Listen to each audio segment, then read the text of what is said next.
พี่น้องมานาผมกำลังอ้อเข้ามาจุคะนา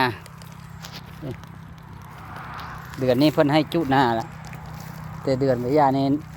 ราชการเพิ่นบ่ให้จุเลยอยู่ประเทศไทยก็ได้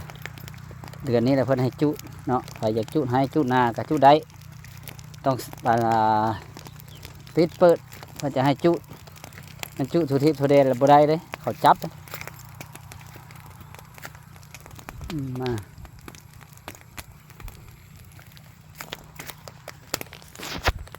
โอ้ยเนี่ยบอกเอาเลยน้องเอ้ย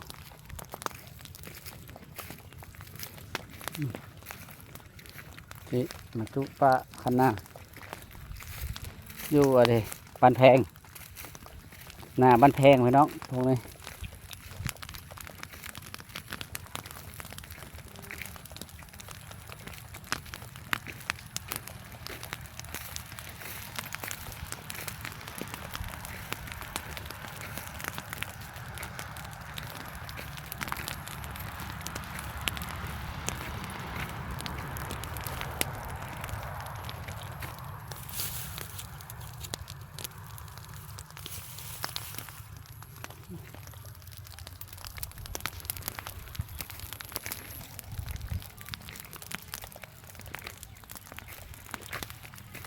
จุดหน้า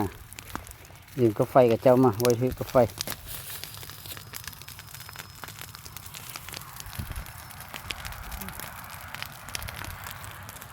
เลาะใส่น้ำมันไปเบื้องคุยกันบ้านตอนกลาง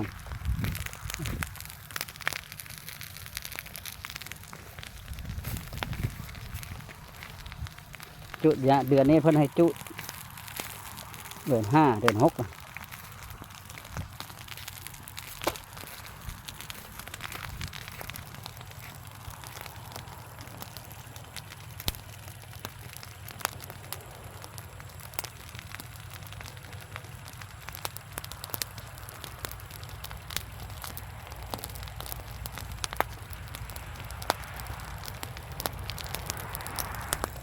ยังลามเลยนะงามนี่ก็ได้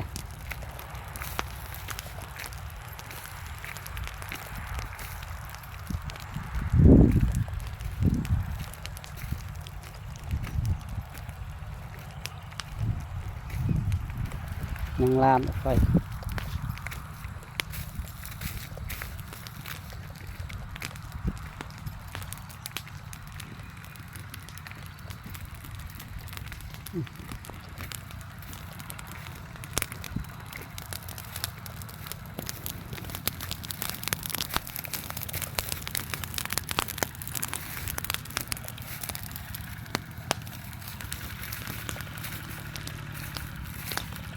บลามปลาได้บ่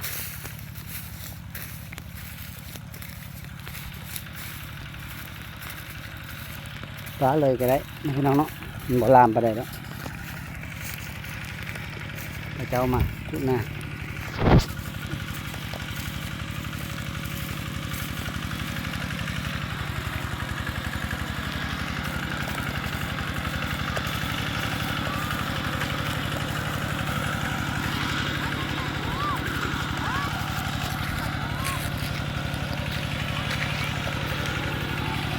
หงไหมมาหน้า